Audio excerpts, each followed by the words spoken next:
পবিত্র সংসদ ভবনের দক্ষিণ প্লাজায় স্বাক্ষরিত হয়েছে জুলাই সনদ। সনদের প্রত্যেকটি ওয়ার্ড উনি বাস্তবায়ন করবেন, জাতিকে প্রতিশ্রুতি দিয়েছেন। এবং ইতিমধ্যেই কিন্তু অনেকগুলি বিচার সম্পন্ন হয়েছে, চলমান রয়েছে, অনেক বিচার সম্পন্নও হয়েছে। কাজেই এই বিচার ধারাবাহিকভাবে ইনশাআল্লাহ চলবে এবং বিচার সম্পূর্ণ হবে, এটি আমাদের স্পিরিট।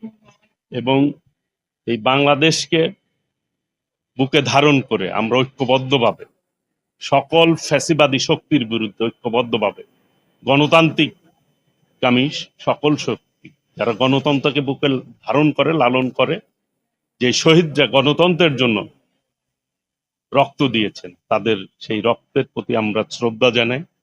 তাদের প্রতি আল্লাহ রাব্বুল আলামিনের কাছে নিবেদন করি, আল্লাহ যাতে তাদেরকে বেহেশত নসিব করেন এবং আগামীর বাংলাদেশ, তাদের যে স্বপ্ন ছিল যে গণতান্ত্রিক বাংলাদেশ, বৈষম্যহীন বাংলাদেশ, সকলে মিলে ঐক্যবদ্ধভাবে এই দেশটিকে আমরা গড়ে তুলতে চাই সকল অন্যায় অনাচারের বিরুদ্ধে।